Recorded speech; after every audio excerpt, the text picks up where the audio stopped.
السلام عليكم ورحمة الله وبركاته. إن الحمد لله نحمده ونستعينه ونستغفره ونعوذ بالله من شرور أنفسنا ومن سيئات أعمالنا. من يهده الله فلا مضل له ومن يضلل فلا هادي له، وأشهد أن لا إله إلا الله وحده لا شريك له، وأشهد أن محمدًا عبده ورسوله. أعوذ بالله السميع العليم من الشيطان الرجيم. يا أيها الذين آمنوا اتقوا الله حق تقاته ولا تموتن إلا وأنتم مسلمون. يا أيها الناس اتقوا ربكم الذي خلقكم من نفس واحدة وخلق منها زوجها وبث منهما رجالا كثيرا ونساء، واتقوا الله الذي تساءلون به والأرحام إن الله كان عليكم رقيبا. يا أيها الذين آمنوا اتقوا الله وقولوا قولا سديدا يصلح لكم أعمالكم ويغفر لكم ذنوبكم، ومن يطع الله ورسوله فقد فاز فوزا عظيما. أما بعد، فإن أصدق الحديث كتاب الله، وخير الهدى هدى محمد صلى الله عليه وسلم، وشر الأمور محدثاتها وكل محدثة بدعة وكل بدعة ضلالة وكل ضلالة في النار. أعوذ بالله السميع العليم من الشيطان الرجيم. يا أيها الذين آمنوا كونوا قوامين لله شهداء بالقسط ولا يجرمنكم شنآن قوم على ألا تعدلوا اعدلوا هو أقرب للتقوى واتقوا الله إن الله خبير بما تعملون. تمام تعریفیں اللہ وحدہ لا شریک لہ کے لیے جو کائنات کا خالق ہے، اور درود و سلام نازل ہو اللہ کے پیارے نبی جناب محمد رسول اللہ صلی اللہ علیہ وسلم کی ذات گرامی پر، جنہیں بشیر و نذیر بنا کر بھیجا گیا۔ گرامی قدر حضرات، میں نے آپ کے سامنے ابھی خطبۃ الحاجہ پیش کیا ہے، جس میں 3 آیتیں اللہ کے نبی صلی اللہ علیہ وسلم پڑھتے تھے، اور تینوں کا تعلق تقویٰ سے تھا، جس میں مسلمانوں کو بار بار یہ تلقین کی گئی ہے کہ وہ اپنی زندگی میں تقویٰ کو داخل کریں۔ اور ایک آیت میں اللہ تعالیٰ نے یہ فرمایا کہ یا ایھا الذین آمنوا اتقوا اللہ وقولوا قولا سدیدا یصلح لکم اعمالکم ویغفر لکم ذنوبکم، کہ اے ایمان والو، اللہ تعالیٰ سے ڈرو اور درست بات کہو۔ جب درست بات کہو گے تو فائدہ اس سے کیا ملے گا؟ اللہ تعالیٰ اس کو واضح فرمایا کہ اللہ تعالیٰ تمہارے اعمال کی اصلاح فرما دے گا اور تمہارے گناہوں کو معاف کر دے گا۔ تو اعمال کی اصلاح کا تعلق درست بات کہنے سے اللہ تعالیٰ نے جوڑا ہے، اور یہ وعدہ کیا ہے کہ جو درست بات کرے گا اس کے اعمال کی اصلاح کی جائے گی، اور اللہ تعالیٰ اسے گناہوں کو معاف کر دے گا۔ سچ بولنا اسلام میں بہت اہم ہے، اور ایک آیت جو میں نے آپ کے سامنے پڑھی سورہ مائدہ کی آیت نمبر 8، اس کا مطلب ہے اے ایمان والو، تم اللہ کی خاطر پر قائم ہو جاؤ، راستی اور انصاف کے ساتھ گواہی دینے والے بن جاؤ، کسی قوم کی عداوت تمہیں خلاف عدل پر آمادہ نہ کرے، اور اللہ سے ڈرو، عدل کرو، یہی تقویٰ کے زیادہ قریب ہے، اور اللہ سے ڈرو، یقیناً اللہ تعالیٰ تمہارے تمام کاموں سے باخبر ہے۔ اور ایک حدیث ہے صحیح ابن حبان کی، عن جابر رضی اللہ تعالی عنہ قال قال رسول اللہ صلی اللہ علیہ وسلم لا تعلموا العلم لتباهوا به العلماء ولا تماروا به السفهاء ولا تخيروا به في المجالس فمن فعل ذلك فالنار النار۔ حضرت جابر رضی اللہ تعالیٰ عنہ بیان فرماتے ہیں کہ رسول اللہ صلی اللہ علیہ وسلم نے فرمایا کہ علم اس لیے نہ سیکھو کہ علماء سے اس کی وجہ سے اس کے ذریعہ فخر کر سکو، اور نہ نادانوں سے حجت بازی کرو، اور نہ اس کے ذریعہ مجالس میں نمایاں مقام حاصل کرنے کی کوشش کرو۔ جس نے ایسا کیا تو اس کے لیے آگ ہے، آگ ہے۔ مسلمانوں کو بار بار تقویٰ کی تلقین کی گئی، اور اللہ کے نبی صلی اللہ علیہ وسلم نے فرمایا کہ علم کا حصول اس لیے نہیں ہونا چاہیے کہ وہ فخر و مباحات کا یا لڑائی جھگڑے کا ذریعہ بنے، اپنی برتری ثابت کرنے کا ذریعہ بنے، بلکہ علم کا حصول اس لیے ہونا چاہیے جیسا کہ اللہ تعالیٰ کا یہ ارشاد ہے کہ انما یخشی اللہ من عباد العلماء، کہ اللہ تعالیٰ سے ڈرنے والے اس کے بندوں میں سے علماء ہوتے ہیں۔ تو علم کا مقصد خشیت الہی ہے، اللہ تعالیٰ کا تقویٰ ہے، اور احکام شریعت کی پابندی۔ علماء سے یہ توقع ہوتی ہے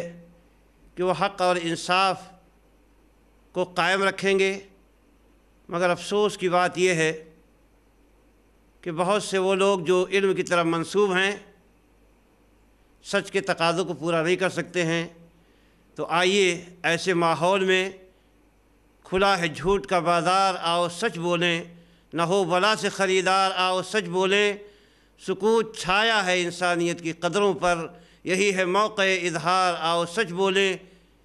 ہمیں گواہ بنایا ہے وقت نے اپنا، بنام عظمت کردار آؤ سچ بولیں، بنام عظمت کردار آؤ سچ بولیں۔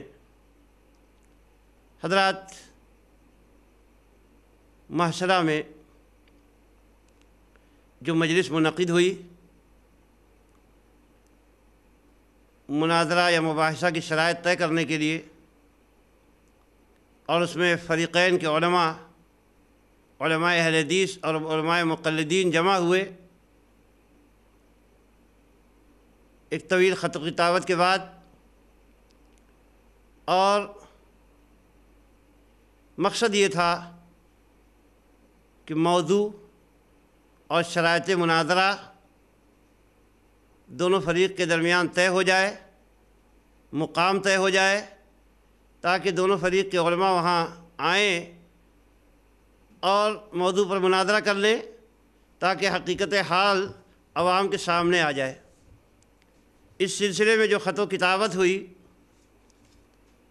اس میں ہر جگہ یہ لکھا گیا ہے کہ موضوع مناظرہ شرائط وغیرہ طے کرنے کے لیے یہ مجلس منعقد کی جا رہی ہے۔ چنانچہ جماعت المسلمین محصلہ ضلع رائے گڑھ کی طرف سے 15/1/2014 کو بھیجا گیا ایک مراسلہ ہے، جس میں باقاعدہ یہ لکھا ہوا ہے کہ ہم نے آپ کو محبت، اخلاص اور خیر سگالی کے جذبہ سے اس مجلس میں شرکت کی دعوت دی، جس کا مقصد علمی مذاکرہ کا موضوع، شروط، مقام اور تاریخ طے کرنا ہے، اور ہماری کوشش یہی ہے کہ کسی طرح ایک اصولی مجلس کے انعقاد پر اتفاق ہو جائے۔ جماعت المسلمین محصلہ کی طرف سے مراسلہ ہے، جس میں یہ وضاحت ہے کہ مجلس اس لیے منعقد کی جا رہی ہے تاکہ موضوع، شروط، مقام اور تاریخ طے ہو جائے۔ دوسرا ایک خط میرے پاس ہے جو جماعت المسلمین محلہ پیٹ اینڈ محلہ بازار زنجیرہ ڈسٹرکٹ رائے گڑھ کی طرف سے آیا ہے، جماعت المسلمین محصلہ کے نام۔ اس میں یہ لکھا ہے کہ ہم نے 25 ستمبر 2011 کو آپ کو مناظرہ کا موضوع، شرائط و ضوابط و تاریخ و مقام کرنے کے لیے جامعہ حسینیہ شری وردھن میں مدعو کیا تھا۔ اسی طریقے سے جامعہ حسینیہ عربیہ شری وردھن کا ایک خط ہے جو 1/1/2014 کو صدر جماعت المسلمین محصلہ ضلع رائے گڑھ کے نام روانہ کیا گیا ہے۔ اس میں یہ لکھا ہے کہ جواباً تحریر ای کے ہمارے 3 اکتوبر 2013 کے خط کے سلسلے میں آپ کا جواب 20 دسمبر 2013 عیسوی دستی موصول ہوا۔ خوشی ہوئی کہ آپ نے دینی مباحثہ مناظرہ کی ہماری دعوت کو قبول کرتے ہوئے اپنے ہاں 19 جنوری 2014 عیسوی 9:30 بجے صبح بمقام مدرسہ محمدیہ محسرہ مدعو کیا ہے۔ اولاً تو ہمیں آپ کی دعوت بخوشی منظور ہے، اور انشاءاللہ مذکورہ تاریخ، وقت و مقام پر ہمارے علماء و مفتیان کرام کا ایک وفد دینی مباحثہ مناظرہ کے عنوان، شرائط اور ضوابط اور تاریخ و مقام طے کرنے کے لیے تشریف لا رہا ہے۔ پھر غور فرمائیں کہ ہمارے علماء و مفتیان کرام کا ایک وفد دینی مباحثہ مناظرہ کے عنوان، شرائط و ضوابط اور تاریخ و مقام طے کرنے کے لیے تشریف لا رہا ہے۔ آگے چڑھ کر 1 نمبر پوائنٹ کے تحت لکھتے ہیں، 19 جنوری 2014 کی اس مذکورہ مجلس میں علمی و تحقیقی موضوعات پر گفتگو جیسے عنوان، شرائط و ضوابط مناظرہ صرف دونوں طرف کے علماء کرام ہی کے درمیان طے ہوں گے۔ یہ خطوط صاف صاف بتا رہے ہیں کہ مجلس کے انعقاد کا مقصد مناظرے کی شرائط، مقام و تاریخ طے کرنے کے ساتھ ساتھ موضوع طے کرنا ہے۔ اس بات کو آپ حضرات ذہن میں رکھیں۔ اس کے بعد ملاحظہ فرمائیں کہ جامعہ حسینیہ عربیہ شری وردھن کا وفد جو مسئلہ جامعہ محمدیہ میں تشریف لایا، وہاں بینر لگا ہوا تھا، اس میں ایک جملہ یہ لکھا ہوا تھا کہ یہ مجلس اس لیے منعقد ہو رہی ہے کہ اس میں شروط اور موضوع وغیرہ کی تعین کی جائے گی مابین علماء اہل حدیث و علماء مقلدین۔ آتے ہی مقلدین کے وفد نے اس پر اعتراض کیا کہ یہاں سے مقلدین کا لفظ ہٹا دیا جائے،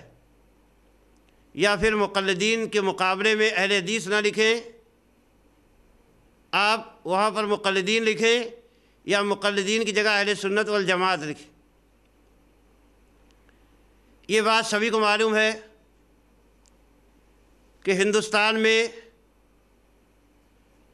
متعدد جماعتیں اپنے اہل سنت والجماعت ہونے کی دعوے دار ہیں،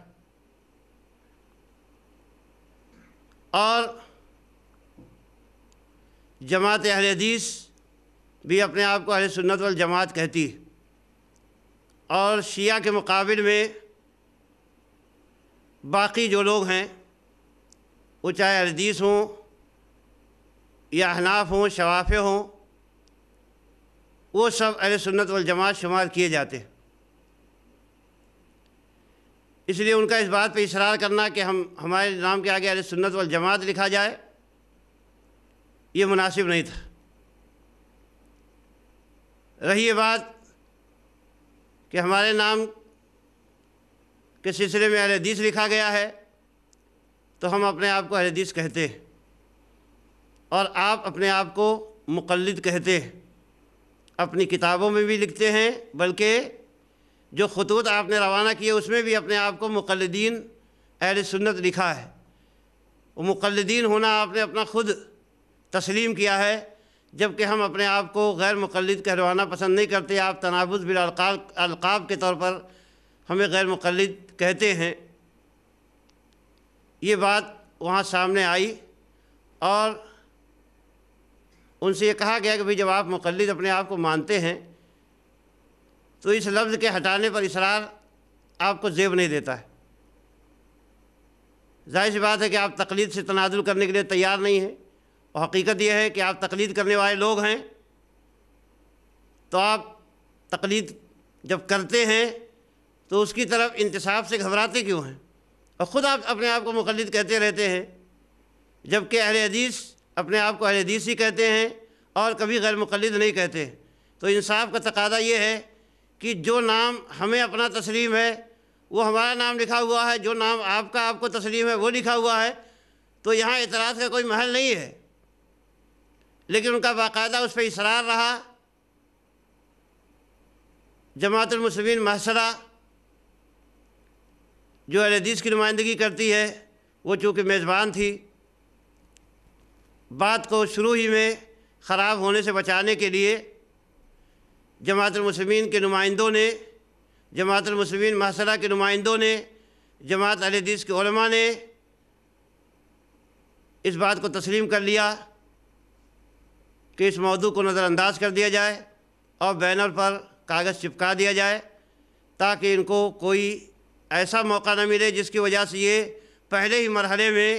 اعتراض کر کے واپس چلے جائیں یا اس طرح کی کوئی تلخی پیدا ہو۔ تو یہ ان کی شرافت ہے، لیکن بعد میں مولانا اقبال ملی صاحب نے اس پہ طنز کیا اور مختلف طرح کے نازیبا تبصرے کیے۔ بعد میں مجلس مناظرہ سے نکلنے کے بعد اور بھی بہت ساری باتیں انہوں نے اس مناظرے کا موضوع طے ہونے کی جو مجلس منعقد ہوئی اس کے متعلق انہوں نے اور بھی بہت ساری باتیں کہیں، جن میں کئی باتیں خلاف واقعہ ہیں اور کئی باتیں قابل اعتراض ہیں۔ حقیقت یہ ہے کہ یہ محترم یا تو جب کوئی بات کرتے ہیں تو خود اس پر غور کرنے کی زحمت نہیں فرماتے، یا سمجھتے ہیں کہ ساری دنیا نادان ہے اور اس کے بعد حقیقت تک رسائی کا کوئی ذریعہ نہیں، یا پھر جیسا کہ مثل ہے کہ دروغ گورا حافظہ نہ باشد، جھوٹے کی یادداشت کمزور ہوتی ہے کہ مصداق خود انہیں اپنی کہی ہوئی باتیں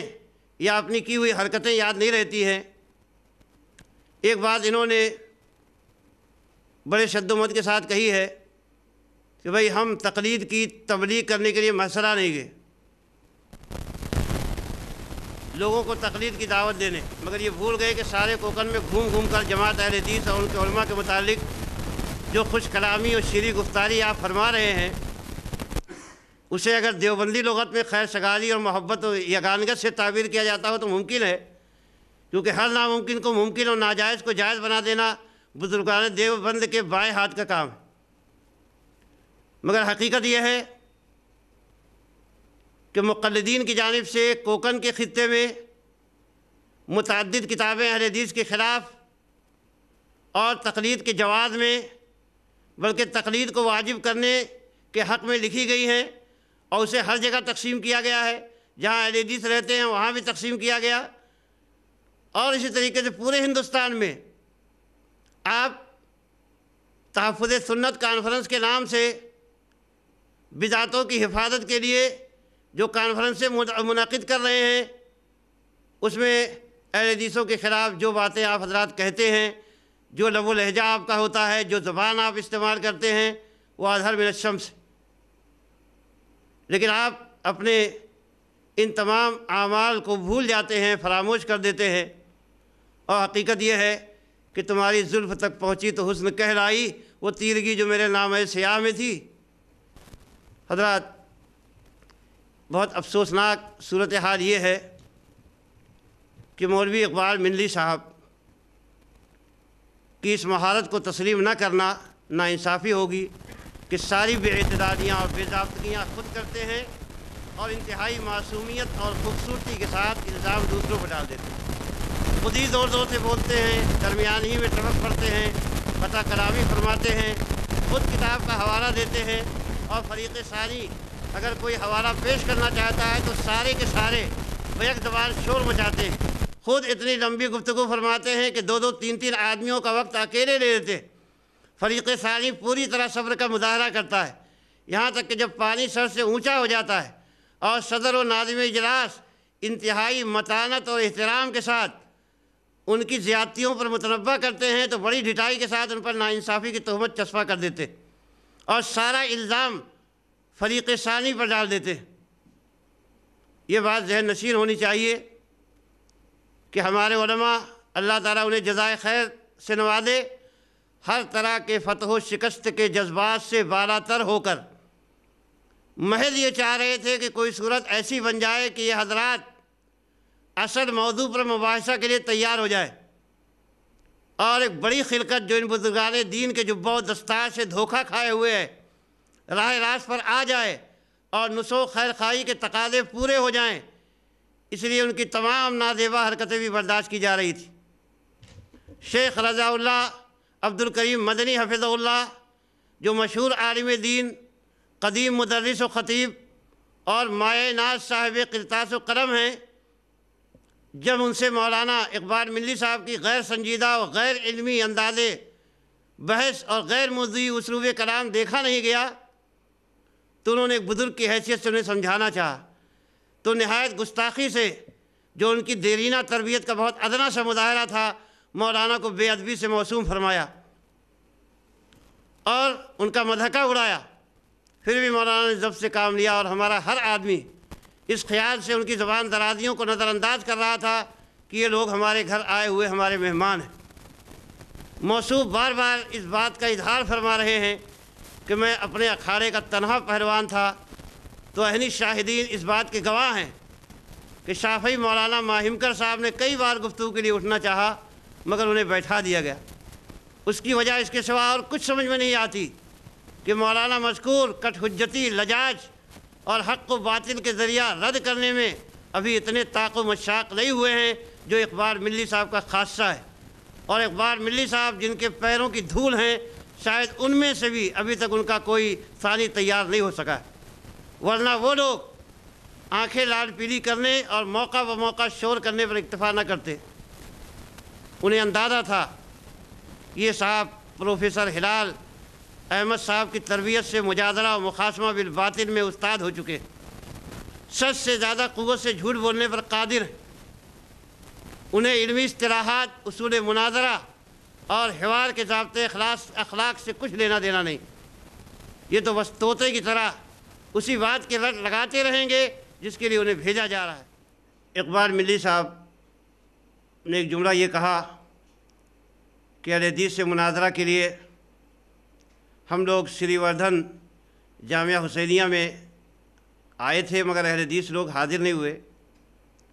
اسی طریقے کا ایک خط مقلدین کی جانب سے جماعت اہل حدیث محاصرہ کو بھی لکھا گیا، جس کا جواب جماعت المسلمین محاصرہ نے یہ دیا کہ آپ نے لکھا ہے کہ اس سے پہلے ہم کو مرور زنجیرہ اور پر طویل کی طرف سے مجلس مناظرہ کے شروط و ضوابط طے کرنے کے لیے دعوت ملی تھی، تو اس ضمن میں عرض ہے کہ مرور زنجیرہ یا پر طویل کی طرف سے آج تک ہمیں کوئی ایسا دعوت نامہ موصول نہیں ہوا ہے جس میں مجلس مناظرہ کے شروط و ضوابط طے کرنے کی دعوت دی گئی ہو۔ اسی طریقے سے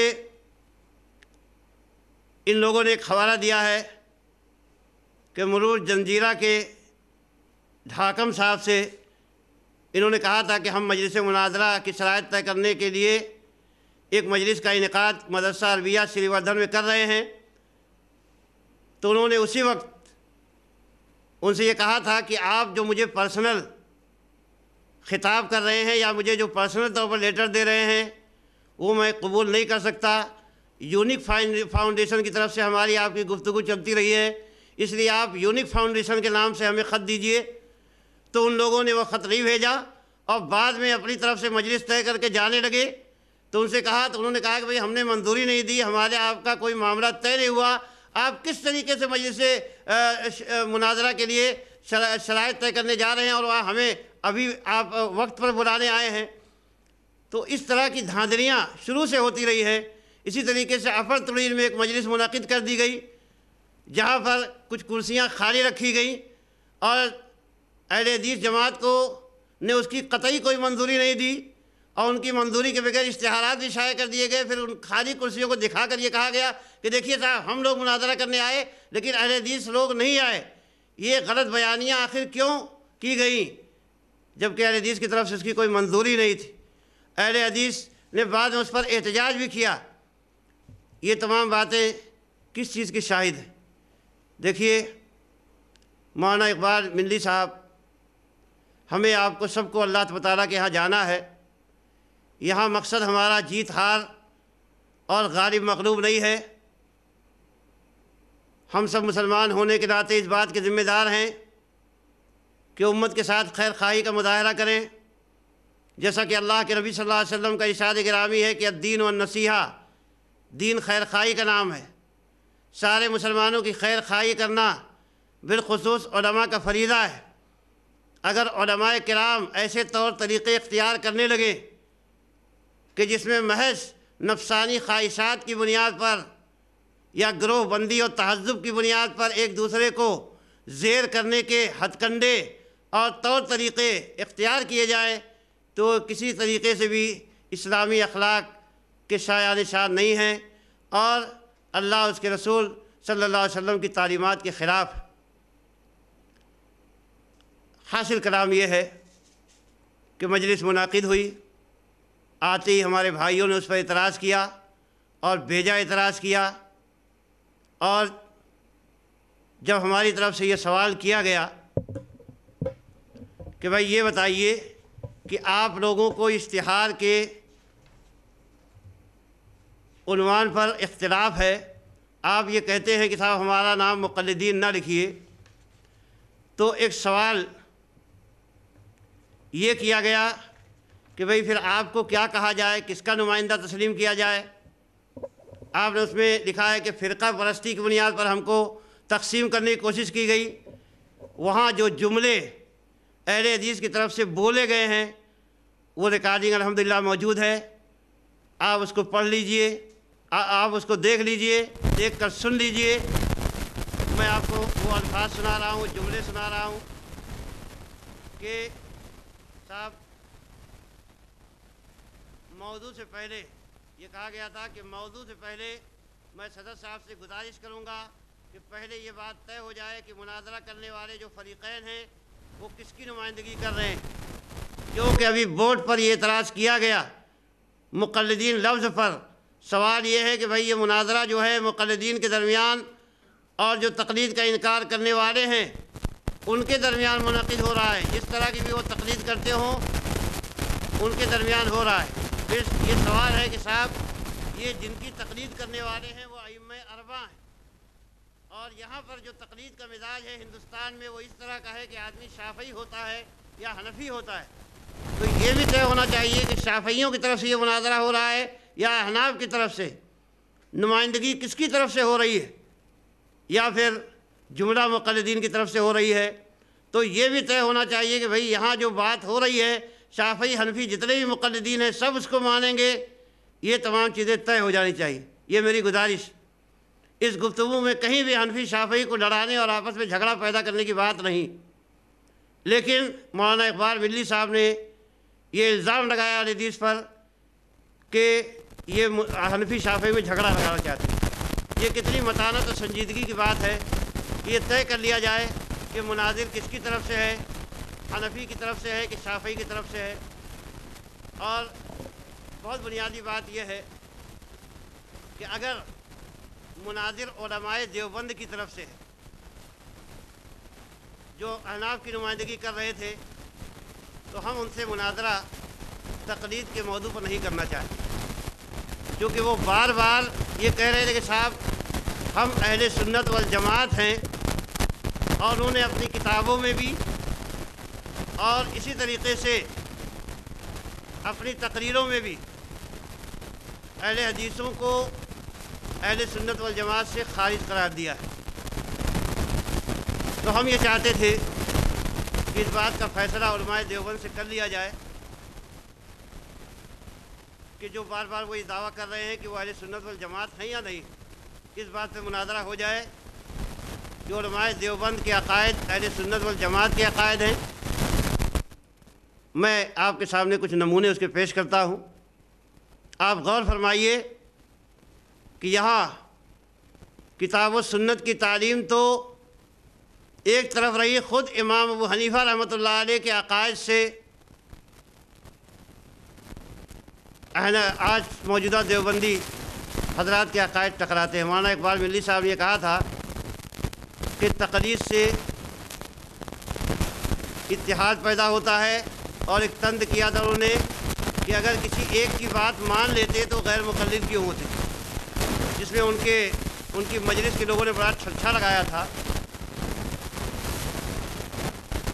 تو ہمیں یاد آتا ہے کہ بیٹھ کر حلقے مریدہ میں شیخ کی بھی زبان چلتی ہے۔ اپنی مجلس میں اپنی پیٹھ ٹھونک ٹھونک کر کوئی بھی بات کہہ لینا بہت آسان ہوتا ہے۔ یہ بات انہوں نے اس مجلس میں نہیں کہی تھی، ورنہ وہیں ان کے سامنے ان کی حقیقت واضح اور آشکارا کر دی جاتی۔ حقیقت یہ ہے کہ الحمدللہ اہل حدیث کا تعلق صرف اور صرف ایک سے، اہل حدیث عقیدہ میں، احکام میں، اخلاق و کردار میں تزکیے نفس میں تمام معاملات میں اپنا امام جناب محمد رسول اللہ صلی اللہ علیہ وسلم کو مانتے ہیں۔ محمد رسول اللہ صلی اللہ علیہ وسلم کے علاوہ ان کا کوئی امام نہیں جس کی اتباع کو وہ لازم قرار دیتے ہو، جبکہ آپ خود فیصلہ فرمائیں کہ آپ عقیدے میں اشعری ماتریدی ہیں، احکام میں فروع میں آپ امام ابو حنیفہ رحمۃ اللہ علیہ کے مقلد ہیں، جیسا کہ آپ کا دعویٰ ہے، حالانکہ یہ دعویٰ حقیقی نہیں ہے۔ آپ امام ابو حنیفہ رحمۃ اللہ علیہ کی بھی تقلید نہیں کرتے ہیں، حقیقت یہ ہے کہ آپ اپنے بزرگوں اور اپنے مشائخ کی تقلید کرتے ہیں، اور حرام و حلال کا فیصلہ، مفتہ بھی اور غیر مفتہ بھی کا فیصلہ آپ اپنے بزرگوں کے ذریعہ کرتے ہیں۔ امام ابو حنیفہ رحمۃ اللہ علیہ کی باتیں بھی آپ رد کر دیتے ہیں، بالخصوص عقیدے میں تو آپ ان کو اپنا امام مانتے ہی نہیں۔ آپ کا عقیدہ امام ابو حنیفہ رحمۃ اللہ علیہ کے عقیدے سے سراسر ٹکراتا ہے، ورنہ کہیں دور جانے کی ضرورت نہیں ہے۔ الفقہ الاکبر اٹھا کے دیکھ لیجئے، اور شرح العقیدۃ الطحاویہ اٹھا کے دیکھ لیجئے، العقیدۃ الطحاویہ اٹھا کے دیکھ لیجئے۔ امام ابو حنیفہ رحمۃ اللہ علیہ کا عقیدہ کیا ہے اور آپ لوگوں کا عقیدہ کیا ہے، اور آپ تزکیہ کے لیے کبھی چشتی ہیں، کبھی شہروردی ہیں، کبھی قادری ہیں۔ اور رہی بات یہ کہ حنفیت ایک ایسا پلیٹ فارم ہے کہ مولانا عبدالحی صاحب لکھنوی رحمۃ اللہ علیہ فرماتے ہیں اپنی کتاب الرفع والتکبیر میں کہ اس پلیٹ فارم میں شیعہ بھی حنفی ہے، معتزلی بھی حنفی ہے، مرجئہ بھی حنفی ہے، یہ سارے کے سارے حنفی ہیں۔ آپ بتائیے کہ عقیدوں کا اتنا بڑا بڑا اختلاف، ایک معتزلی بھی حنفی ہے، ماتریدی اشعری بھی حنفی ہے، اور مرجی بھی حنفی ہے، زیدیہ بھی حنفی ہے، زیدیہ شیعہ، ان کو بھی مولانا عبدالحی صاحب لکھنوی نے فرمایا کہ وہ بھی حنفی ہے۔ تو حنفیوں کی اتنی ساری قسمیں ہیں، یہ سب آپ کے یہاں پائی جاتی ہے۔ الحمدللہ اہل حدیث صرف ایک امام کو مانتا ہے، اور ہر مسئلے میں انہیں کو امام مانتا ہے۔ عقیدے میں بھی ہمارے امام محمد رسول اللہ صلی اللہ علیہ وسلم ہیں، احکام میں بھی ہمارے امام محمد رسول اللہ صلی اللہ علیہ وسلم ہیں، تزکیے نفس اور اخلاق میں بھی ہمارے امام جناب محمد رسول اللہ صلی اللہ علیہ وسلم ہیں۔ اس کا یہ مطلب نہیں ہے کہ ہم سارے ائمہ کو رد کر دیتے ہیں یا ان کی کوئی بات نہیں مانتے ہیں، یہ مغالطہ بھی آپ کی طرف سے بار بار دیا جاتا ہے۔ ہم سارے ائمہ کا الحمدللہ احترام کرتے ہیں، اور قرآن اور سنت کے فہم میں ان سے مدد لیتے ہیں، اور ان کی تشریحات سے فائدہ اٹھاتے ہیں، ان کے علم سے فائدہ اٹھاتے ہیں، اور ان سب کا احترام کرتے ہیں۔ ہم اصول میں جتنے بھی ائمہ ہیں انہی کے طور طریقے پر ہیں، جو ان کا اجماعی منہج ہے کہ ہر بات میں اللہ اور اس کے رسول کی طرف رجوع کیا جائے اور کسی کی تقلید نہ کی جائے۔ سارے ائمہ نے اس طرح کی باتیں کہی ہیں۔ خود آپ دیکھ لیجئے امام ابو حنیفہ رحمۃ اللہ علیہ کا مسلک یہ ہے کہ اذا صح الحدیث فہو مذہبی، کہ جب صحیح حدیث مل جائے وہ میرا مذہب ہے۔ آپ یہ کہتے ہیں کہ بھائی مقلد کے لیے دلیل قرآن و سنت اجماع قیاس نہیں، آپ کے علماء مشائخ نے باقاعدہ اپنی کتابوں میں لکھا ہے، کہا کہ مقلد کے لیے دلیل اس کے امام کا قول ہے، جبکہ امام ابو حنیفہ رحمۃ اللہ علیہ فرماتے ہیں کہ حرام علی من لم یعرف دلیلی ان یفتیٰ بکلامی، اس آدمی کے لیے میرے قول سے فتویٰ دینا حرام ہے جو میرے قول کی دلیل نہ جانتا ہو۔ الحمدللہ آپ اہل حدیث پر تانے کس رہے ہیں، آپ خود اپنے مسلک کو، اپنے معتقد کو، اپنے طور طریقوں کو تولیے، اور پھر اس کے بعد کوئی بات کہیے، کوئی بات کہنے سے پہلے اس پر غور کیجیے کہ آپ کیا کہہ رہے ہیں۔ تو آئیے ہم آپ کو بار بار یہ دعویٰ تھا کہ بھائی آپ اہل سنت والجماعت ہیں، تو آپ دیکھیے کہ علماء دیوبند میں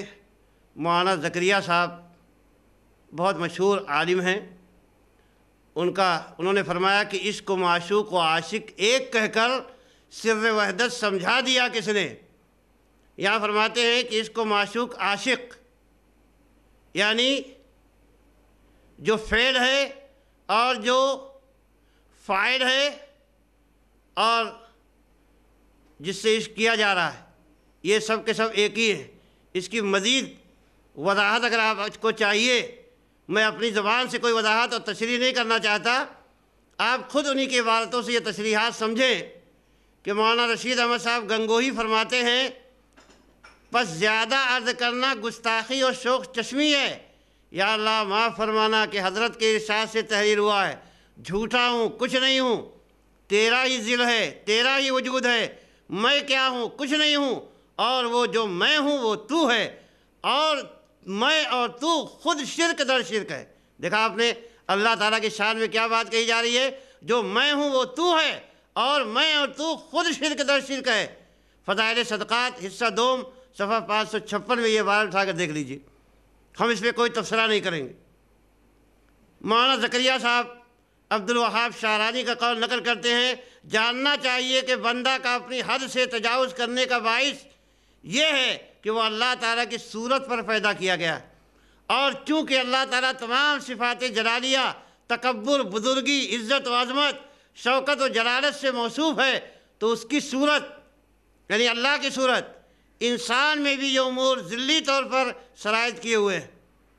ام الامراض صفحہ 7 اس بیان کو سامنے رکھتے ہوئے آپ اس حدیث پہ غور فرمائیں کہ حدیث قدسی میں اللہ تعالیٰ فرماتا ہے کہ الکبریاء ردائی والعظمت و ازاری فمن نازعنی فیہما عذبتہ،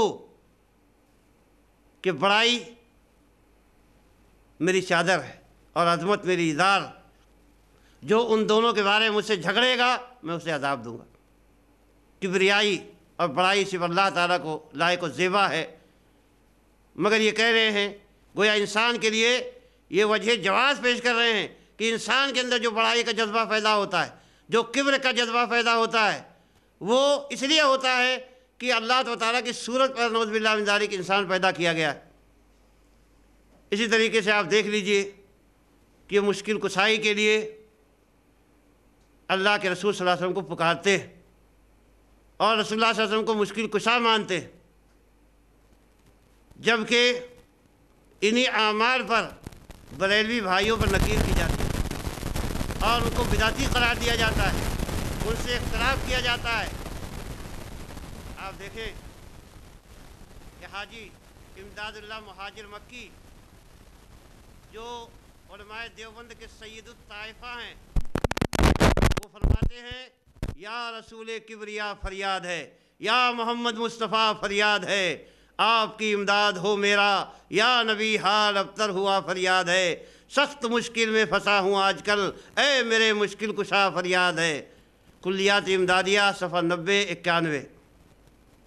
دیوبندیوں کے بزرگ ضامن علی جلال آبادی نے ایک زانیہ عورت کو کہا کہ جی تم شرماتی کیوں؟ یہ بات کس بنیاد پہ؟ آپ جانتے ہیں کہ زانیہ بدکار اور جو پیشہ والا عورت جو غلط پیشہ کرتی ہے اس سے یہ کہہ رہے ہیں کہ جی تم شرماتی کیوں ہو؟ کرنے والا کون اور کرانے والا کون؟ وہ تو وہی ہے۔ الیاذ باللہ۔ تذکرۃ الرشید جلد 2 صفحہ 242۔ انہی ضامن علی کے بارے میں مولانا رشید احمد گنگوہی صاحب نے مسکرا کر فرمایا، ضامن علی جلال آبادی تو توحید میں غرق تھے، یہ ہے ان کی توحید۔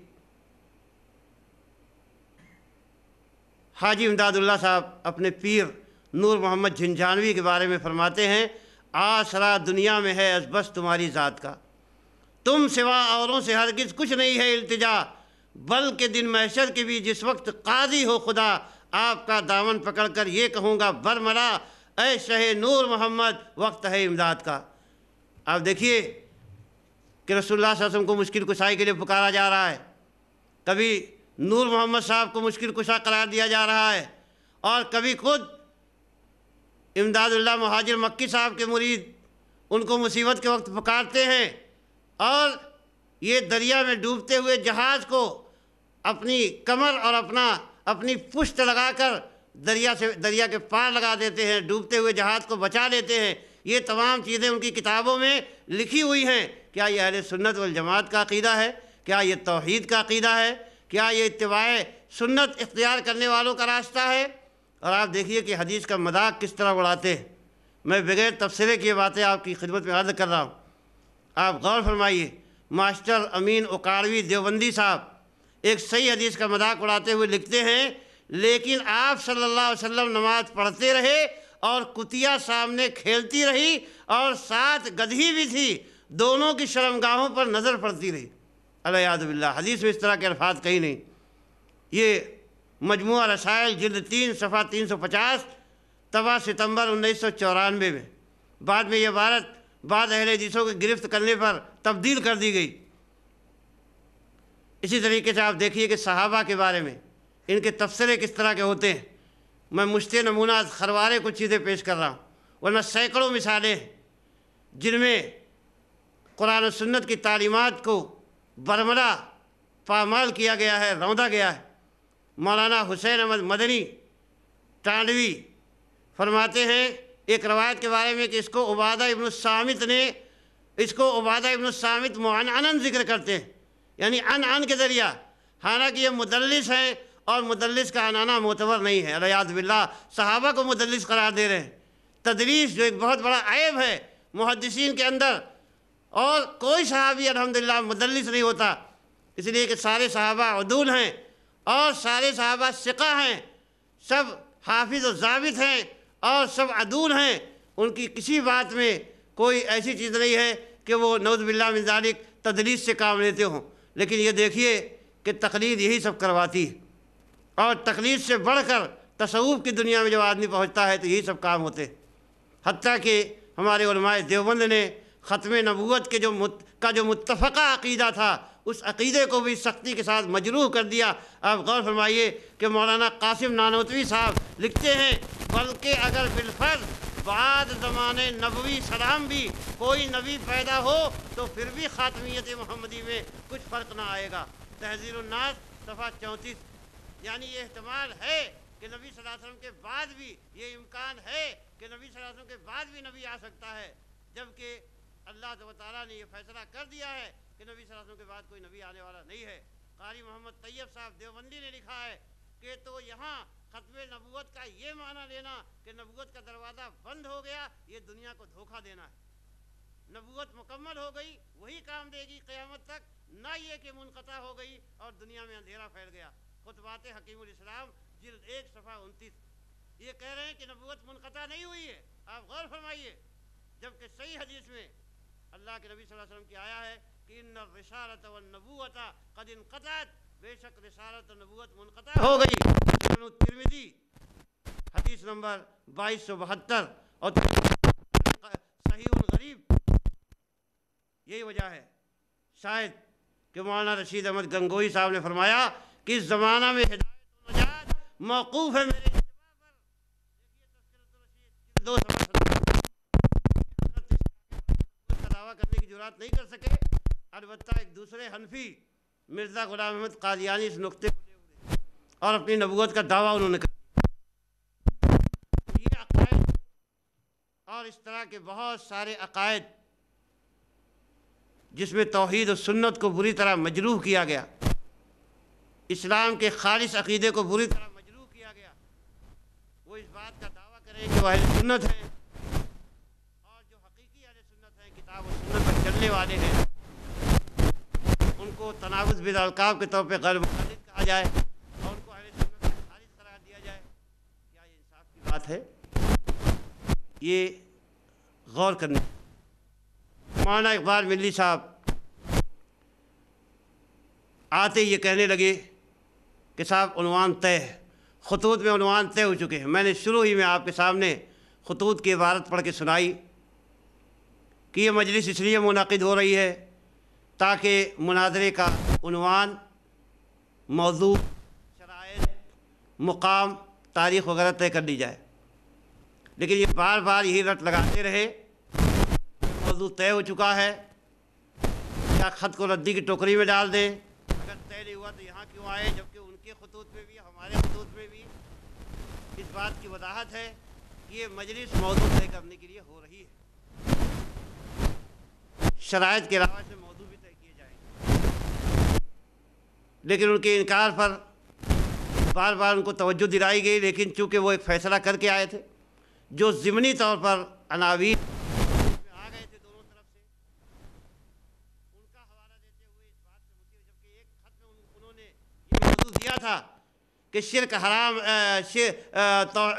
تقلید شرک اور حرام ہے، اس پر مناظرہ کیا جائے۔ تو مسئلہ والوں نے جواب دیا تھا کہ موضوع وہاں طے نہیں ہوگا، آپ آئیے مجلس میں، یہاں موضوع طے کیا جائے گا۔ تو اسی حوالے کو جو خود ان کی طرف سے مسلط کیا گیا تھا، شروع ہی سے اس بات کو جو ان کی طرف سے مسلط کیا جا رہا تھا، اس مجلس پر بھی تھوپنے کی کوشش کرتے رہے اور بار بار کوشش کرتے رہے، جبکہ مناظرے کا عنوان، چونکہ آپ تقلید شخصی کے دعوے دار ہیں اور ساری امت کو اس بات کی دعوت دیتے ہیں، آپ نے جھوٹ کہا کہ ہم تقلید کی دعوت نہیں دیتے ہیں، غلط بیانی سے کام لیا، آپ اس پر کتابیں لکھ رہے ہیں، آپ پمفلٹ شائع کر رہے ہیں کہ تقلید شخصی واجب ہے اور تقلید شخصی کے بغیر امت کا اختلاف ختم نہیں ہو سکتا ہے، تو آپ کتابیں لکھتے ہیں، تقریریں کرتے ہیں اس عنوان پر، اور یہاں یہ کہہ رہے ہیں کہ صاحب ہم نے تقلید شخصی کو واجب نہیں کہا، ہم یہاں نہیں آئے محاصرہ میں یہ کہنے کے لیے۔ یہ تمام چیزیں ادھر رنگ ہے۔ تقلید شخصی کی بنیاد پہ آپ نے ایک بہت بڑے طبقے کو اہل سنت والجماعت سے خارج کر رکھا ہے اور ان کے خلاف کتابیں شائع کرتے ہیں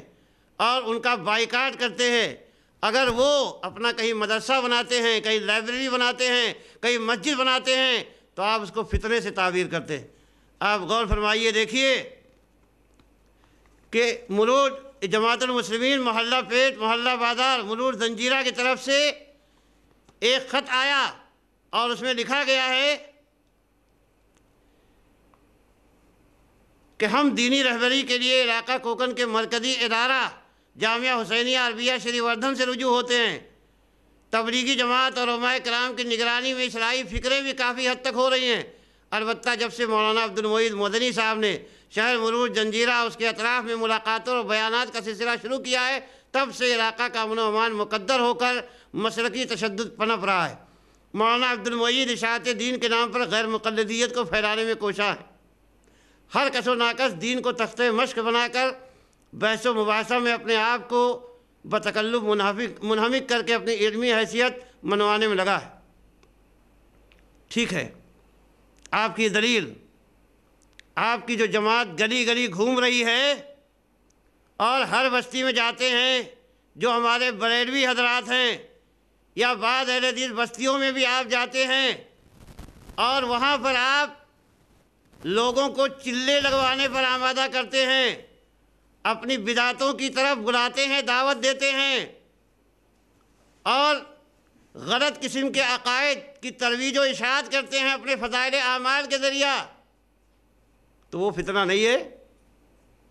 ہمارے بریلوی بھائی بھی تو اسی حجت سے آپ سے کہہ سکتے ہیں کہ آپ ہماری مسجدوں میں کیوں آتے ہیں، ہمارے محلے میں مسجدیں آپ کیوں بناتے ہیں، ہمارے محلے میں لائبریریاں کیوں قائم کرتے ہیں، اور ہمارے برادران وطن بھی یہ بات کہہ سکتے ہیں کہ آپ کی مسجدوں سے کتنے پیدا ہوتے ہیں۔ ہماری اکثریت ہے، آپ مسجدیں مت بنائیں، لائبریریاں مت بنائیں۔ ہماری داڑھیوں سے بھی ان کو دہشت محسوس ہوتی ہے، ہمارے لباس سے بھی ان کو دہشت محسوس ہوتی ہے۔ تو کیا اکثریت کے ذام میں آپ کو یہ حق حاصل ہے کہ کوئی آدمی اگر امن و امان کے ساتھ اپنی مسجد بنا رہا ہے، لائبریری بنا رہا ہے، مکتبے بنا رہا ہے، تو آپ اس حجت سے کہ یہ لائبریری بنانے سے یہاں فتنہ پیدا ہوگا، آپ اس کو روک دیں، جبکہ ہمارا دین، ہمارا ملک اور سارے اس کو یہ حقوق ادا کرتے ہیں۔ محض آپ اپنی اکثریت کے ذام میں ہر جگہ آپ نے بہت سے مقامات پہ مسجدیں گرا دی، باقاعدہ لائبریریاں جلوا دیں اور مار مار کے مسجدوں سے نکلوایا ہے، دین کے نام پر فتنے کھڑے کیے، اور پھر اس کے بعد رمتنی بدائہا وانسلت، اپنی بیماری ہمارے اوپر تھوپ کر، اپنے سارے کرتوتوں کے الزام ہمارے اوپر تھوپ کر آپ راہ فرار اختیار کرنا چاہتے ہیں۔ یہ بہت ہی ناانصافی کی بات ہے، ظلم و زیادتی کی بات ہے۔ آپ غور فرمائیے کہ کتاب و سنت کی دعوت سے فتنے نہیں پیدا ہوتے، کتاب و سنت کی دعوت سے اتحاد و اتفاق پیدا ہوتا ہے۔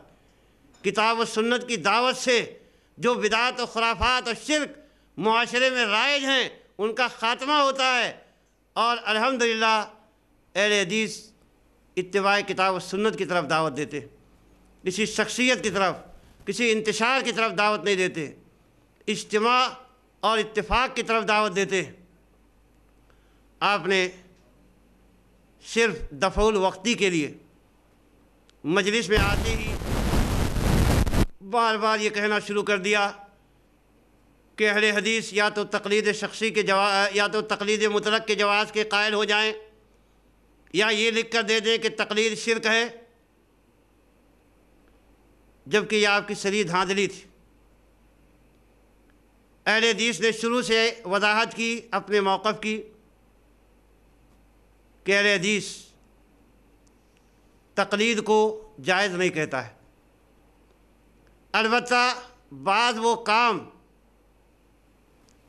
جو ایک عامی کرتا ہے، یعنی کسی عالم سے مسئلہ پوچھنا،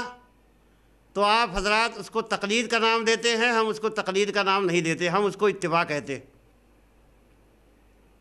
تو اس مسئلے میں یعنی اس عمل میں ہمارا آپ کا کوئی اختلاف نہیں، یہ عمل جائز ہے۔ آپ تقلید کا نام دیتے ہیں، ہم اس کو تقلید کا نام دینا درست نہیں سمجھتے، لیکن اس عمل کو درست سمجھتے ہیں، تو اس میں ہمارا آپ کا کوئی اختلاف نہیں۔ البتہ تقلید مطلق کے سلسلے میں آپ کا اختلاف ضرور ہے، اور وہ یہ ہے کہ یہ بھی مطلق کی ایک قسم ہے کہ حنفی کبھی امام شافعی رحمۃ اللہ علیہ کی تقلید کر لے، کبھی امام مالک کی تقلید کر لے، کبھی امام احمد بن حنبل کی تقلید کر لے، تو آپ اس کی اجازت نہیں دیتے۔ تو آپ تو خود تقلید مطلق کے قائل نہیں ہیں، اور دوسروں سے تقلید مطلق کے جواز پہ تحریر مانگ رہے ہیں۔ ہم نے یہ کہا کہ تقلید کی ہر قسم ہمارے یہاں نادرست ہے، لیکن بات رہی اس عمل کی، تو اس عمل کو جو عامی کا عالم سے سوال کرنا ہے، اس عمل کو ہم بھی جائز قرار دیتے ہیں، چونکہ یہ منصوص ہے، اللہ اس کے رسول کا حکم ہی یہی ہے۔ ہم اس کو اتباع کہتے ہیں، آپ اس کو تقلید کہتے ہیں۔ اور ہم نے حوالہ دیا امام غزالی کی کتاب سے، جو شافعی ہیں، ہم نے یہ حوالہ دیا کہ صاحب عامی کا مفتی سے مسئلہ پوچھنا یہ تقلید نہیں ہے، یہ تقلید نہیں کہلائے گا، یہ اتباع کہلائے گا۔ تو یہ دلیل ہم نے آپ کے سامنے پیش کی، جس کو آپ سننا بھی گوارا نہیں کر رہے تھے۔ آپ بار بار یہ حجت پیش کر رہے تھے کہ مولانا عبدالعزیز چوغلے صاحب رحمۃ اللہ علیہ کتاب میں تقلید کو شرک بالنبوہ قرار دیا، اس لیے آپ لکھ کے دیجیے کہ تقلید شرک ہے۔ یہ آپ کی انتہائی ستم ظریفی تھی کہ آپ اس پر اصرار کرتے رہے۔ اہل حدیث نے بار بار آپ کو یہ سمجھانے کی کوشش کی کہ تقلید کی بعض قسموں کو یہ شرک کہنے پر ہم اور آپ دونوں متفق، اور جب حوالہ پیش کرنا چاہا تو آپ نے واویلا کیا، شور مچایا، ہمیں حوالہ پڑھنے نہیں دیا، جبکہ آپ حوالہ پڑھتے رہے۔ میں نے پہلے عرض کیا کہ مولانا اقبال ملی صاحب خود شور مچاتے تھے، بار بار کھڑے ہو کر 3 4 آدمیوں کا وقت اکیلے لیتے تھے، اور سارا الزام حدیث پہ ڈال دیتے ہیں۔ خود حوالے پڑھ کے باقاعدہ سنائے، ہم نے صبر کا مظاہرہ کیا، ان کا پڑھنا سنا، لیکن جب ہم حوالہ پیش کرنے جا رہے تھے، اس لیے کہ اس حوالے میں ان کی قلعی کھل جانے والی تھی، اور ساری دنیا کو یہ حقیقت معلوم ہو جانے والی تھی کہ یہ ہر دھرمی اور ضد پر آمادہ ہیں، تو آپ نے اس کو پڑھنے نہیں دیا۔ لیکن پھر بھی ہم نے سرسری طور پہ ایک بات سنائی، جس کو آپ نے اپنے شور شرابے میں دبا دیا اور نظر انداز کر دیا۔ آپ آئیے دیکھیے، میں آپ کو آپ کے بہت بڑے عالم کے حوالے سے یہ بتاتا ہوں کہ آپ کے ہاں بھی تقلید کو شرک فی النبوہ قرار دیا گیا ہے، کہ آپ کے ہاں خود آپ کے بڑے علماء نے تقلید کو شرک فی النبوہ قرار دیا ہے۔ مولانا اشرف علی تھانوی صاحب مقلدین حضرات کی حالت زار بیان کرتے ہوئے فرماتے ہیں، بعض اہل تعصب کو ائمہ کی تقلید میں ایسا جمود ہوتا ہے، وہ امام کے قول کے سامنے احادیث صحیحہ غیر معارضہ کو بے دھڑک رد کر دیتے۔ میرا تو اس سے رونگٹا کھڑا ہوتا ہے۔ چنانچہ ایک ایسے شخص کا قول ہے، قال بسیار است مرا قول ابی حنیفہ درکار است۔ اس جملہ میں احادیث نبویہ کے ساتھ کیسی بے اعتنائی اور گستاخی ہے۔ خدا تعالیٰ ایسے جمود سے بچائے۔ ان کے طرز عمل سے یہ معلوم ہوتا ہے کہ امام ابو حنیفہ ہی کو مقصود بالذات سمجھتے۔ اب اس تقلید کو کوئی شرک نبوت کہہ دے تو اس کی کیا خطا ہے؟ اشرف الجواب صفحہ 161۔ آپ دیکھیے کہ آپ کے یہاں بھی یہ بات مسلم ہے، بلکہ اس سے زیادہ میں نے مجلس ہی میں حوالہ دے کر یہ بتایا تھا کہ مطلق شرک کہا گیا ہے۔ جب مطلق شرک کا لفظ کہا جاتا ہے تو اس سے اللہ تعالیٰ کی ربوبیت، الوہیت اور اسماء و صفات میں سے کسی ایک کے ساتھ شرک مقصود ہوتا ہے۔ تو تقلید کی بعض صورتوں کو شرک قرار دینے میں آپ بھی متفق ہیں، تو کیا آپ یہ بات لکھ کر دینے کے لیے تیار ہیں کہ تقلید شرک ہے؟ آپ اس کا اعلان کرتے ہیں کہ تقلید شرک ہے؟ آپ لکھ کے دیجئے کہ تقلید شرک ہے، ہم بھی لکھ کے دے دیتے ہیں کہ تقلید شرک ہے۔ بات دفع الوقتی کی نہیں ہونی چاہیے۔ ہمارے تمام علماء نے، آپ کہتے ہیں کہ ہر عالم بول رہا تھا، مسئلہ یہ ہے کہ ہم نے شروع میں عرض کیا کہ ہمارا مقصد خیر خواہی، نصیحت، امت کی بھلائی، اور ضابطہ طے کرتے وقت پہلے ہی ناظم اجلاس نے یہ بات بتا دی تھی کہ دونوں فریق میں سے ہر ایک کا ایک امیر ہوگا اور ایک متکلم ہوگا۔ اگر درمیان میں کوئی آدمی کوئی مناسب بات اس کو لگے کہنا چاہتا ہو تو وہ اپنی بات رکھ سکتا ہے، لیکن شرط یہ ہے کہ وہ اپنے امیر صاحب سے پوچھ لے اور صدر صاحب سے اجازت لے لے۔ تو الحمدللہ جہاں مناسب سمجھا گیا وہ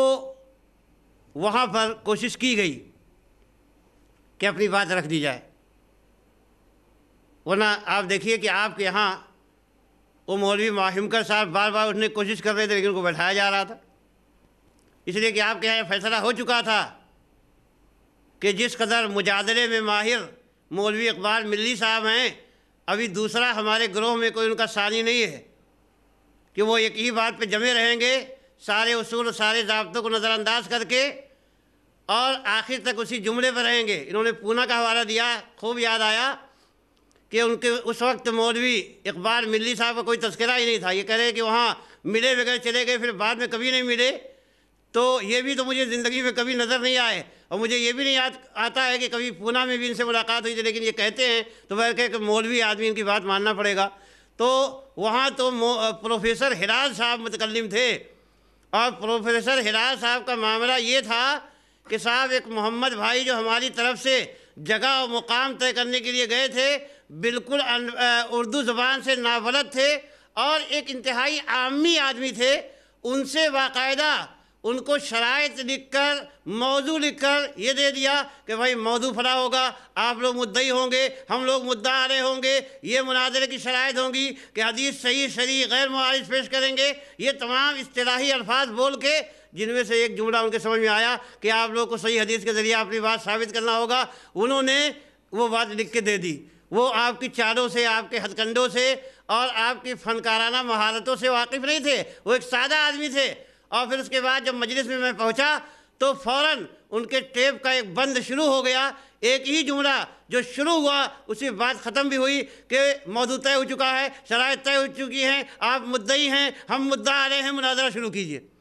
پورے گھنٹوں اسی پہ بات چلتی رہی، اور میں نے جب یہ کہا کہ چلو ٹھیک ہے آپ کے موضوع پہ بات کر لیں گے، لیکن پہلے یہ طے کر لیجئے کہ مان لیجئے کسی حدیث کے مسئلے میں، اس کی صحت اور ضعف کے مسئلے میں ہمارا آپ کا اختلاف ہو گیا تو فیصلہ کیسے ہوگا؟ کیا آپ اہل فن اور اہل اختصاص کو حکم تسلیم کریں گے، ان کی بات کو مانیں گے؟ مثلا حافظ ابن حجر وغیرہ، شافعی مولوی حافظ ابن حجر وغیرہ اگر کوئی فیصلہ کریں گے تو آپ اس کو مانیں گے؟ تو نہ آپ ہاں میں جواب دیتے تھے، نہ نہیں میں جواب دیتے۔ آپ بتائیے کہ آپ کو کون سی چیز مانے تھے؟ مولوی پروفیسر ہلال صاحب کو یہ کہہ دیتے کہ صاحب ہم نہیں مانیں گے، یا یہ کہہ دیتے کہ ہم مانیں گے، لیکن بات کو آگے بڑھنے نہیں دیا، گھنٹوں اسی بات پہ معاملے کو طول دیتے رہے اور بار بار یہ لڑتے رہے کہ موضوع طے ہو چکا ہے، شرائط طے ہو چکی ہے، آپ مدعی ہیں، مدعا علیہ ہیں، مناظرہ شروع کیجئے،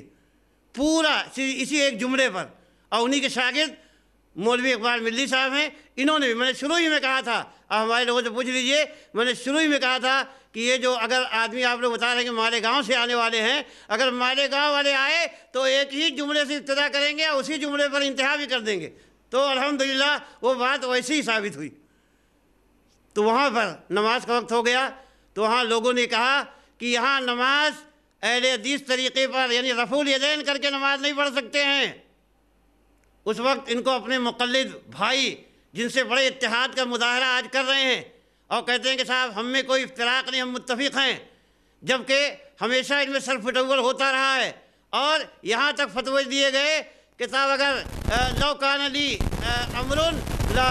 اخذت الجزیۃ من الشافعیہ، ان کے بڑے بڑے علماء یہ کہہ گئے ہیں کہ اگر ہمارا اختیار چلتا، ہمارے قابو میں بات ہوتی تو ہم شافعیوں سے جزیہ وصول کرتے، اور کہا کہ صاحب شافعیوں سے شادی کرنا جائز نہیں ہے، اور پھر کہتے ہیں کہ ان کو یہود و نصارہ کے درجے میں مانتے ہوئے ان کی لڑکیاں لائی جا سکتی ہیں۔ یہ تمام اتحاد و اتفاق کے مظاہرے ہیں۔ آپ غور فرمائیے، یہ اتحاد و اتفاق کے مظاہرے ہیں۔ تو وہاں مولوی ہلال صاحب جس مسجد میں ہم کو لے گئے تھے، جہاں مناظرہ طے تھا، وہاں کے لوگوں نے یہ کہا کہ یہاں آپ رفع الیدین وغیرہ کر کے نماز نہیں پڑھ سکتے۔ تو وہاں جن ذمہ داروں نے، آپ کی طرف سے جن ذمہ داروں نے اور ہماری طرف سے جو آپ کی طرف کے ذمہ دار تھے، انہوں نے کہا کہ ہم نے اپنے مولویوں کو سمجھ لیا ہے، بات طے ہونے والی نہیں ہے۔ ایک جملے سے بات شروع ہوئی، گھنٹوں چلتی رہی تو پھر بھی گھنٹوں چلے گی۔ یہ آدمی جب اتنا کہنے کے لیے تیار نہیں ہے کہ بھائی ہاں مانیں گے یا نہیں مانیں گے، اس پہ کوئی جبر نہیں، نہ ہاں کہتا نہ نہیں کہتا یہ آدمی، تو ظاہر سی بات ہے کہ بات آگے بڑھے گی نہیں۔ تو ہم آپ سے گزارش کرتے ہیں، یہاں ہو سکتا ہے کہ یہ لوگ کوئی فساد کر دیں، تو آپ سے بہت ہی مؤدبانہ درخواست ہے کہ آپ لوگ چلے جائیے، آپ لوگ چلے جائیے، اور یہاں بات نہیں بنے گی۔ تو ہم لوگ اس بنیاد پہ، اس شر و فساد کے ڈر سے، جس کا ہمیں تجربہ بھی تھا کہ بہت سی جگہ پر ہمارے دیوبندی بھائی اپنی اکثریت کے زام میں طرح طرح کی ظلم و زیادتیوں پر آمادہ ہوتے ہیں، اور جھگڑے و فساد پر آمادہ ہو جاتے ہیں، مار پیٹ پر آمادہ ہو جاتے ہیں۔ اس لیے ہم نے کہا کہ بھئی بات جب بننے والی نہیں ہے، آگے نہیں بڑھنے والی ہے، تو ہم چلے آئے، اور بعد میں یہ جھنڈورا پیٹا گیا کہ اہل حدیث مناظر فرار ہو گئے اور چلے گئے بغیر ملاقات کیے ہوئے، اور یہ ایسا ظاہر کیا گیا کہ گویا ہمیں فتح عظیم نصیب ہوئی۔ اور یہاں بھی باقاعدہ یہ بات آج بھی کہی جا رہی ہے کہ مولوی اقبال صاحب اہل حدیث کے بڑے بڑے مولویوں پہ غالب آ گئے۔ تو غالب و مغلوب، یہ آپ کے ذہن میں بات بیٹھی ہوئی ہے۔ ہم کہتے ہیں کہ اگر زور زور سے بولنا اور اپنی ضد پر اڑے رہنا اگر غلبہ ہے، تو کافر لوگ بھی اللہ کے نبی صلی اللہ علیہ وسلم پر غالب آ گئے، جو کہا کرتے تھے کہ لا تسمعوا لهذا القرآن والغوا فیہ، کہ قرآن کو مت سنو، اس میں خوب زور سے شور شرابہ کرو، لغو باتیں کرو تاکہ تم غالب آ جاؤ۔ تو اس طرح کی غلبہ کی اگر بات ہے تو ہم پہلے سے تسلیم کر لیتے ہیں کہ ملاقات ہونے سے پہلے مولوی اقبال ملی صاحب غالب تھے اور اہل حدیث علماء سب مغلوب ہو گئے۔ یہ تو بڑی خوشی کی بات ہے کہ پہلے سے اشتہار لکھا ہوا نہیں تھا کہ جو مجلس ختم ہونے کے بعد ہی چشپا ہو جاتا کہ بھائی ہم لوگ غالب آ گئے اور یہ مغلوب ہو گیا، اب یہ ڈھنڈورا پیٹا جا رہا ہے۔ آپ کے ذہن میں غالب مغلوب کی بات تھی، ہم تو غالب مغلوب کی حیثیت سے یا اس ذہنیت سے گئے ہی نہیں تھے۔ ہم تو یہ چاہتے تھے کہ باتیں دلائل کی روشنی میں لوگوں کے سامنے آئیں، آپ اپنی دلائل پیش کریں، لیکن آپ موضوع ہی ماننے پر تیار نہیں ہوئے۔ بار بار یہ آپ کی توجہ دلائی گئی کہ آپ کے علماء نے بھی اس کو شرک کہا ہے، اور جہاں تک رہی تقلید مطلق کی بات، تو آپ اس کو تقلید کے نام سے مان لیتے ہیں، جائز کہتے ہیں اس کی بعض صورتوں کو، جبکہ ہم بھی اس عمل کو جائز کہتے ہیں، لیکن تقلید کے نام سے اس کو جائز نہیں کہتے، کیونکہ وہ حکم منسوخ ہے اس لیے جائز کہتے ہیں، لیکن آپ نے اس کو ماننے پر آمادگی ظاہر نہیں کی۔ اور آپ نے یہ طنز کیا کہ آپ لوگ یہ کہہ رہے تھے کہ صاحب ہم اہل سنت والجماعت ہیں، مولانا ابو رضوان صاحب کی گفتگو پر آپ نے طنز کیا، اور یہ کہا کہ وکٹوریہ کے زمانے میں آپ نے اپنا نام اہل حدیث اعلان کروایا تھا، اور اب اہل سنت والجماعت کب سے ہو گئے؟ تو آپ کو معلوم ہونا چاہیے کہ آپ ذرا اپنے گریبان میں جھانک کے دیکھیں۔ آپ کا دارالعلوم اور آپ کے علماء ہمیشہ انگلش گورنمنٹ کے وفادار، انگریزی سرکار کے وظیفہ خوار، اور خضر کو انگریزی فوج کی حمایت میں لڑتے ہوئے دیکھتے رہے، اور ریشمی رومال کی حقیقت اور مارکہ شاملی کے افسانے کے لیے ہمارے مولانا حکیم محمود صاحب گجرانوالہ کی علماء دیوبند کا ماضی تاریخ کے آئینے ملاحظہ فرمائیے، جسے پڑھ کر دنیائے دیوبندیت زلزلہ براندام ہو گئی، اور ہندوستان میں اس پر پابندی لگوا کر ہی چین کی سانس لی گئی۔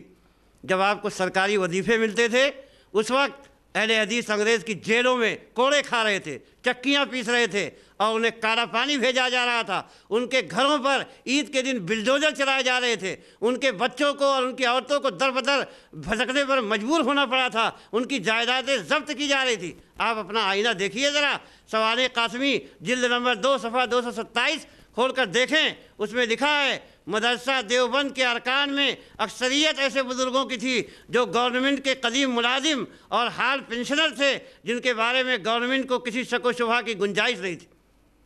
سب گورنمنٹ کے وظیفہ خار تھے۔ اور آپ تذکرۃ الرشید وغیرہ یہ کتابیں پتہ نہیں پڑھتے کہ نہیں پڑھتے ہیں، اس کو پڑھیے کہ مولانا عاشق علی الہی میرٹھی نے کس والہانہ انداز میں انگریزوں کی سرکار کو ہماری مہربان سرکار بار بار لکھا ہے، اور اپنے بزرگ علماء کے بارے میں لکھا کہ باغیوں کے خلاف سرکار کی طرف سے ان سے گولیاں چلائیں۔ باغیوں کے خلاف، وہ باغی کون تھے؟ وہ مجاہدین وطن تھے، جنہوں نے انگریز کے خلاف جنگیں کی۔ آپ کے علماء تو ان سے جنگ کر رہے تھے، اور آج آپ تاریخ بنانے بیٹھے ہوئے ہیں اور اہل حدیثوں پر طنز کر رہے ہیں۔ آپ اپنے جو ہے حالات کو دیکھیے اور اس کا جائزہ لیجئے، اہل حدیثوں پر طنز مت کیجئے۔ الحمدللہ اہل حدیث کے بچے نے اس زمانے میں قربانیاں دی ہیں، اور ان کے لہو کے قطرے آج تاریخ میں چمک رہے ہیں، روشن ہیں الحمدللہ، اور تا قیامت روشن رہیں گے، جن کو دوسروں نے بھی۔ اسی لیے یہی وجہ ہے کہ پوری تاریخ میں کسی بھی قابل ذکر مورخ نے دیوبندیوں کے سوا کسی مشہور دیوبندی عالم کا نام کہیں بھی ذکر نہیں کیا۔ تاریخ میں آپ کا نام کہیں ذکر ہے جنگ آزادی میں تو ایک مثال لے آئیے اور پیش کر دیجئے۔ آپ نے جو تاریخیں بنائی ہیں ان کی بات جانے دیجئے، کسی مورخ کا کوئی ذکر لے آئیے، جبکہ انگریز مورخ W ہینچر نے اہل حدیثوں کے بارے میں، وہابیوں کے بارے میں جو لمبا چوڑا بیان ایک کتاب کی شکل میں لکھا ہے، اس کو آپ پڑھ کے دیکھ لیجئے۔ اور آپ تو اس وقت کیا کر رہے تھے کہ جواب اس شواہد فی اخراج الوہابین عن المساجد لکھ کے انگریزوں کی مدد کر رہے تھے۔ اہل حدیث کے خلاف آپ جاسوسیاں کر رہے تھے اور ان کو پکڑوانے کی کوشش کر رہے تھے، ان کو قتل کرانے کی کوشش کر رہے تھے۔ وہ جیل سے چھوٹ کے آتے تھے تب بھی آپ ان کو معاف کرنے کے لیے تیار نہیں تھے، تب بھی اپنے لوگوں کو کہہ رہے تھے کہ ان کو مارو، قتل کرو۔ تو یہ آپ کی تاریخ رہی ہے۔ ہم یہ تمام باتیں کرنا نہیں چاہتے تھے۔ وہاں پر آپ میزبان تھے اور ہماری جماعت، وہاں پر آپ مہمان تھے اور ہماری جماعت میزبان تھی۔ ہم نے انتہائی شرافت کا مظاہرہ کیا۔ آپ دیکھیے، آپ نے الزام لگایا وہاں کے صدر و سیکریٹری پر، جبکہ انہوں نے انتہائی متانت اور سنجیدگی کے ساتھ آپ کو زیادہ سے زیادہ موقع دیا۔ آپ طویل گفتاری کرتے تھے، پھر بھی وہ نہیں روکتے تھے اور جی بھر کے آپ کو بولنے دیا، اور بلکہ ہم لوگوں کو یہ محسوس ہوتا تھا کہ صدر صاحب ضرورت سے زیادہ ان کو رعایت دے رہے ہیں اور ضرورت سے زیادہ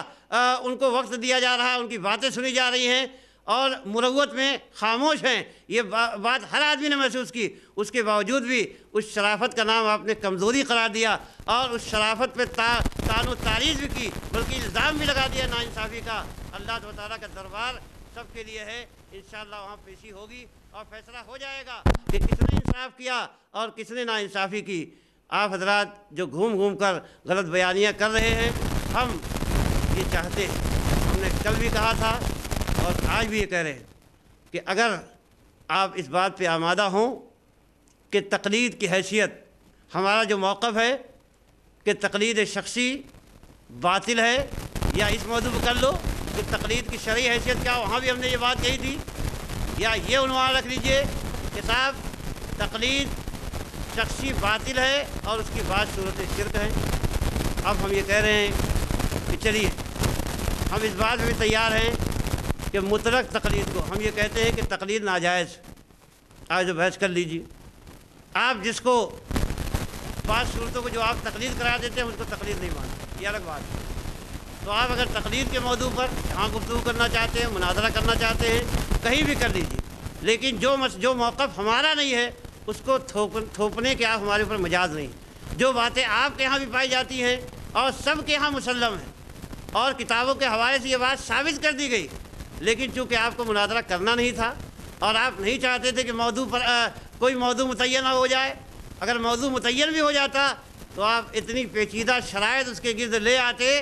اور اتنی نامعقول باتیں کرتے کہ وہ مسئلہ حل ہی نہیں ہو پاتا۔ ہمیں آپ لوگوں کو تجربہ ہے کہ آپ کبھی بھی مناظرہ نہیں کریں گے اور نہیں چاہیں گے، لیکن الحمدللہ آپ مناظرہ کریں یا نہ کریں، ہماری کتابیں منظر عام پر ہیں، ہمارے علماء کی تقریریں ہیں، آج جن کو آپ دعائیں مانگ رہے ہیں کہ فتنوں سے جن کو محفوظ کیا جائے، یہ فتنہ وہ فتنہ اتنا مبارک فتنہ ہے کہ جو ان کو تقلید کی تنگنائیوں سے اور تقلید اور تقلید شخصی کی ظلمتوں سے نکال کر کتاب و سنت کی روشنی کی طرف لے جا رہا ہے، اور کثیر تعداد میں دنیا میں، پوری دنیا میں آج لوگ کثیر تعداد میں سلفی ہوتے جا رہے ہیں، اہل حدیث ہوتے جا رہے ہیں، اور اصلی اہل سنت والجماعت کے زمرے میں داخل ہوتے جا رہے ہیں۔ کتاب و سنت کی تعلیمات سے اب بند نہیں باندھا جا سکتا۔ آپ کی کانفرنسیں، آپ کے اجتماعات، آپ کی تقریریں، آپ کی غلط بیانیاں، آپ کی جھوٹی سچی باتوں پر لکھی ہوئی کتابیں، یہ کوئی بھی وسیلہ اب انشاءاللہ کارگر ہونے والا نہیں ہے۔ اب لوگوں کی آنکھیں کھل چکی ہیں، وہ خود آپ سے دلیل مانگتے ہیں قرآن و حدیث کی، تو آپ اس بات پہ مجبور ہوتے ہیں کہ قرآن و سنت کا نام لیں، چاہے غلط طور پر، چاہے صحیح طور پر، چاہے ضعیف و ساد و منکر روایتیں ہی پیش کریں، لیکن وہ بھی اب الحمدللہ علم اتنا عام ہو چکا ہے کہ عام پبلک بھی پرکھ لیتی ہے کہ حدیث ضعیف ہے، یہ ساد ہے، یہ منکر ہے، اس میں یہ راوی ضعیف پایا جاتا ہے۔ یہ تمام چیزیں الحمدللہ اہل حدیثوں کی کاوشوں کا نتیجہ ہے، اور واقعی اگر آپ سنجیدہ ہیں اور چاہتے ہیں کہ حق واضح ہو جائے، تو جو عنوان حقیقی ہے، جو عنوان موضوع ہے، اس عنوان پہ گفتگو کیجئے، اس عنوان پہ مناظرہ کیجئے۔ ہمارے علماء کل بھی تیار تھے، آج بھی تیار ہیں، کل بھی تیار رہیں گے، اور اگر آپ نے نہیں بھی کیا تو بھی ہم اپنی بات رکھتے رہیں گے، اور اللہ تعالیٰ سے برکت دے گا۔ اقول قولی ھذا واستغفر اللہ لی ولکم ولسائر المسلمین من کل ذنب، صلی اللہ تعالیٰ علیہ وسلم۔